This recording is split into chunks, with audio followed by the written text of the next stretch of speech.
Two bills to change the 5-year lease law and remove legislative scrutiny garnering support during Thursday's public hearing.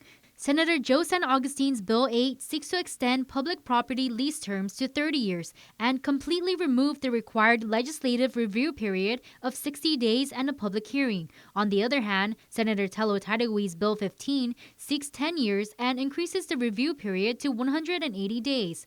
Guam International Airport Authority General Manager John Kanata is in full support of Bill 8, calling it common sense. Although there has been lots of interest, heavy interest, the current law as is written has continued to be an impediment to progress. Guam Economic Development Authority's Diego Mendiola reading aloud written testimony from GIDA CEO and Administrator Melanie Mendiola, who says the current 5-year limit makes any real property development, quote, unfeasible. Since the enactment of Public Law 3240 in 2013, GIDA has had firsthand experience with foreign investors losing interest in Guam, along with missed opportunities that may have generated economic activity and increased our local workforce. The 5-year law was introduced in 2013 by former Senator Tom Atta to improve transparency. For example, if we dig into the contract for the lease on where the ITC building sits on,